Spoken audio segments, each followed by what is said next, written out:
இன்றைக்கு திரு ஸ்டாலினுடைய குடும்பம் உலக அளவிலே மிகப்பெரிய பணக்கார குடும்பமாக திகழ்ந்து கொண்டிருக்கிறது. திரு ஸ்டாலினுக்கு பிறகு உதயநிதி ஸ்டாலின் வர வேண்டும் என்று எண்ணுகின்றார். திராவிட முன்னேற்ற கழகத்தில் எத்தனையோ பேர் உழைத்தவர் இருக்கின்றார்கள். அவர்கள் எல்லாம் வீதியிலே பார்க்கப்படுகிறோம். ஆனால் திரு கருணாநிதி குடும்பத்திலே பிறந்தவர்களுக்குத்தான் அந்த கட்சியிலும் இடம், அதிகாரத்தில் இடம். அந்த அடிப்படையிலே தான் எந்த ஒரு தகுதியும் இல்லாத திரு உதயநிதி அவர்களுக்கு முதலில் சட்டமன்ற உறுப்பினர் ஆக்கினார், பிறகு அமைச்சராக்கினார், இப்பொழுது துணை முதலமைச்சர் ஆக்கி இருக்கின்றார். அடுத்தது எந்த காலத்துக்கும் எந்த பதவிக்கும் திரு கருணாநிதி குடும்பம் வர முடியாது. வர முடியுமா?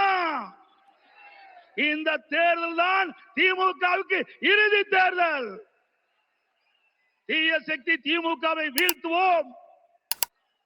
பொன்மனச்சம்பல் புரட்சி தலைவர் எம்ஜிஆர், இதயம் புரட்சி தலைவர் அம்மா இருவரும் தலைவர்கள் கண்ட கனவை நிறைவேற்றுவோம். நம்முடைய தேசிய ஜனநாயக கூட்டணியுடைய சக்தியால் பாரத பிரதமர் நமக்கு துணை நிற்கின்றார். இன்றைக்கு நம்முடைய இயக்கம் வலிமையான இயக்கம். நம்முடைய கூட்டணி வெற்றி கூட்டணி, வலிமையான கூட்டணி.